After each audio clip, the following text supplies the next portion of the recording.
একজন একজন করে আসে। শুনেন, এটা অভিযান চলতেছে।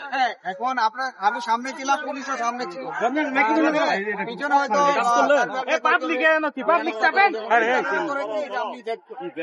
আমি দেখতেছি। এখানে তো বলা হচ্ছে আপনাদের মধ্যে হচ্ছে কিছুদিন আগে টাকা নিচ্ছে, সেই টাকা এখানে ভাঙচুর করা হবে না বা অভিযান চালানো হবে না। সেই পরিপ্রেক্ষিতে কিন্তু কোনো সুযোগ নাই এখানে। আমি উৎসব শুরু করেছি আজকে, সামনে যেটা থাকবে আমি বলেছি আমার সঙ্গে সবাই সমান।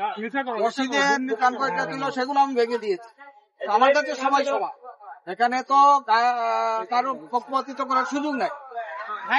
অভিযোগ করতে মাপের মধ্যে পড়ার পরে দুইটা ভেঙে তারা সামনে দিকে না ভাঙার সুযোগ নাই। আমি ক্লিয়ারলি বলে দিয়েছি সবগুলো ভাঙবে। আপনাদের কর্মীদের উপর হামলা করা হয়েছে, এই বিষয়টা কি বলবেন? এখনই ভাঙবে। আপনাদের কর্মীদের উপর হামলা করা হয়েছে, কি হামলা কেন করবে আমি বুঝলাম না। আমার সাথে কথা বলবে, দুজন আহত এবং ভেতরে আমার সাথে কথা বলবে, তারা পাবলিক কেন ইয়ে করে। এখন কি ব্যবস্থা নিচ্ছেন? এখন কি ব্যবস্থা নিচ্ছেন? আগে দেখি বিষয়টা। ঠিক আছে, দেখি না।